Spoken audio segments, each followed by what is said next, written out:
मुख्यमंत्री लाडकी बहीण योजनेच्या तिसऱ्या हप्त्याच्या प्रतीक्षेत असलेल्या बहिणींची चिंता मिटली आहे। राज्यातील पात्र महिलांच्या खात्यात सप्टेंबर अखेरीस तिसरा हप्ता जमा होणार आहे। याबाबत शासनाची तयारी पूर्ण झाली असून 30 सप्टेंबर पर्यंत ही रक्कम खात्यात पडणार आहे। तसेच महत्त्वाचे, ज्यांना अद्याप जुलै ऑगस्टचे पैसे मिळालेले नाहीत त्या पात्र महिलांच्या खात्यात एक रकमी 3 महिन्यांचे पैसे पडणार असल्याचे प्रशासनाकडून सांगण्यात आले आहे।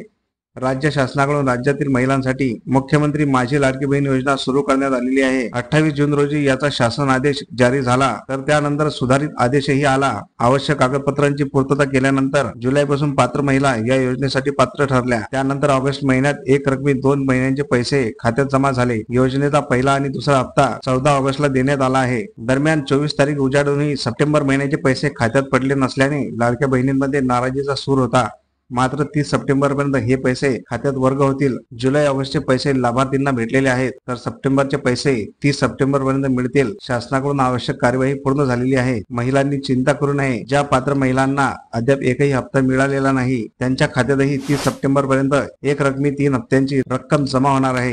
ही माहिती जास्तीत जास्त शेअर करा, तसेच आपल्या चॅनलला सबस्क्राईब नक्की करा। चला भेटूया पुढील अशाच महत्त्वपूर्ण व्हिडिओमध्ये। तोपर्यंत जय हिंद, जय महाराष्ट्र।